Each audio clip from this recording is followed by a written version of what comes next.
तू औषध लपवून ठेवलं होतं का रे? मग कसं भेटलं बाबांना? मी औषध लपवून ठेवलं होतं हा, आणि मला मारून औषध घेतलं. तुला मारून औषध घेतलं? कोणतं औषध होतं? कुठं लपवून ठेवलं होतं? तू चांगलं द्यायलाच नव्हतं पाहिजे. मी लपवून ठेवलं होतं, मला मारलं आणि दे म्हणलं. दे म्हणलं. बाबा तुझं लाड करायचं आहे? रातभर तो झोपला नाही. त्या डिग्री सेट मध्ये गेला होता. रातभर नाही झोपला. याचे स्वेटर वाजवणं, मी चालू शकलो भाऊ 6 वाजता उलट तिथं बोलत का डिप्रेस मध्ये गेला. घरी सांगितलं का मी जाऊन फवारून येतो. याच्या अगोदर तसं काही वागला नाही. कधीच नाही. खूपच साधा होता. साधा माणूस, केव्हा त्याचे झगडे नाही, केव्हा भांडण नाही, काही. नमस्कार, मी मनसे नगरसेवक सचिन भोयर. आज आपण जिवती तालुक्यातील शेनगाव या गावी आलो आहे आणि या ठिकाणी जी गंभीर समस्या आहे त्या समस्येकडे संपूर्ण जिल्हा प्रशासनाचं आणि या राजुरा विधानसभेतील नागरिकांचं लक्ष वेधण्याकरिता आज आम्ही हा व्हिडिओ बनवत आहे. आज आम्ही बसलो आहे या ठिकाणी. राजकुमार पवार या तरुण शेतकऱ्याने आज कर्जबाजारीपायी आत्महत्या केली.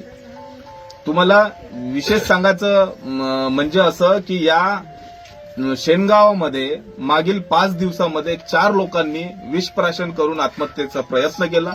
त्याच्यातील 2 मयत झाले आणि 2 रुग्णालयामध्ये उपचारार्थ आहे. आणि ही जी समस्या आहे या भागात असलेल्या बेरोजगारीमुळे आहे. या जिवती तालुक्यामध्ये कुठल्याही पद्धतीचा रोजगार या लोकांच्या हाताला नाही आणि त्यातल्या त्यात हे कसत असलेली जमिनीचा पट्टा देखील यांच्या मालकीचा नाही.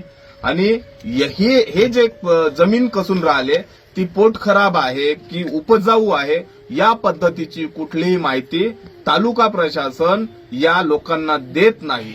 कुठलंही मार्गदर्शन नसल्यामुळे, कुठल्याही पद्धतीचं उत्पन्न होत नसल्यामुळे आणि एकेका घरी 2-2, 4-4 लोक या ठिकाणी कुटुंब म्हणून राहत आहे आणि एवढ्या मोठ्या प्रमाणात राहत असताना देखील उत्पन्नाचा सोर्स नसल्यामुळे सर्व कर्जबाजारीपणामुळे या ठिकाणी सगळे आत्महत्या करत आहे. सावकारांचं कर्ज यांच्या डोक्यावर वाढत आहे. परंतु जिल्हा प्रशासन, तालुका प्रशासन, कुठलेही आमदार, खासदार या लोकांकडे लक्ष द्यायला तयार नाही. आज तरुण लोक आपला जीव विषप्राशन करून संपवत आहे, परंतु यांची विचारपूस करायला देखील साधं कोणी येत नाही. ही या जिवती तालुक्याची भीषण परिस्थिती आहे. आज या व्हिडिओच्या माध्यमातून तुम्हाला सांगू इच्छितो ही भीषण परिस्थिती जर आपल्याला सुधारायची असेल तर सर्वांना एकजुटीनं या विरोधात आवाज उचलायला हवा. या तुमच्या जिवती तालुक्यामध्ये, तुमच्या राजुरा विधानसभेमध्ये काय काय हवं तुम्हाला हे सगळं एकमुखाने सरकारला सांगायला हवं. त्याच्याकरिता येणारा लढा हा महाराष्ट्र नवनिर्माण सेना पूर्ण ताकदीने लढणार. त्यासाठी या जिवती तालुक्यातील सर्व लोकांची साथ आम्हाला हवी आणि 100% यांच्या सगळ्या समस्या सोडवण्याची ताकद आमच्यामध्ये आहे आणि आम्ही ती सोडवणार. कारण की आम्ही देखील यांच्यासारखंच सर्वसामान्य कुटुंबातून येतो आणि यांचं दुःख हे आपलं दुःख म्हणून आम्ही लढा देण्याच्या तयारीत आहे आणि त्याच्यात लोकसहभाग देखील राहील. हे जिल्हा प्रशासनानं, स्थानिक आमदारांना, स्थानिक खासदारांनी सगळ्यांनी लक्षात घ्यावं. तहसीलदार साहेब बोलताय का? नायब तहसीलदार बोलत आहे का?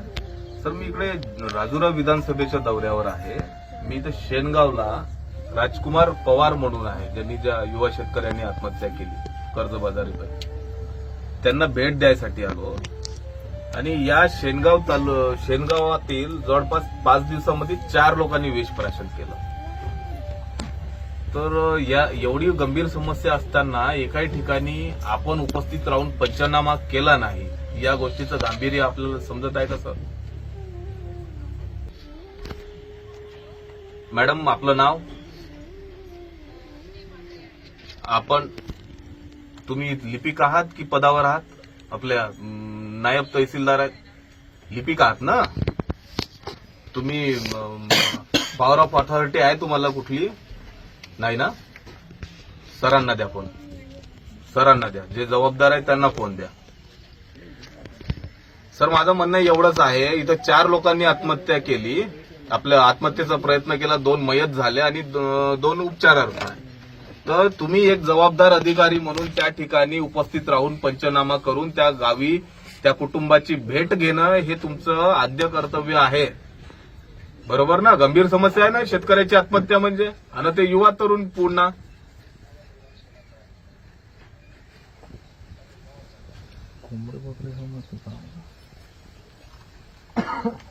कोण बोलताय आपण? दोघं तिघाला फोन देऊन ठेवले. सचिन भोयर बोलताय सर. तुमच्याशीच बोलायचं होतं, पण ते नायब तहसीलदारांचा नंबर दिला. या जिवती तालुक्यातले शेनगाव मध्ये आहो मी. या मागच्या 5-6 दिवसामध्ये इथं 4 लोकांनी विषप्राशन केलं, त्याच्यातले 2 लोक मरण पावले. आता राजकुमार पवार म्हणून आहे तो 35 वर्षाचा व्यक्ती, त्यांनी विषप्राशन केलं. आणि या ठिकाणी जर 4 लोक विषप्राशन करत असेल तर आपण तहसीलदार म्हणून प्रमुख ठिकाणी जाऊन काय समस्या आहे जर आपण भेट द्यायला पाहिजे नव्हती, ती आपण दिली नाही सर. नाही सर, पण मला विचार करा ना, 5 दिवसात 4 लोकांनी विषप्राशन करणं म्हणजे तुमची व्हिजिट होणं नाही अजूनपर्यंत. जरा ही सगळी समस्या जरा गांभीर्यानं घ्या सर, बरोबर ना?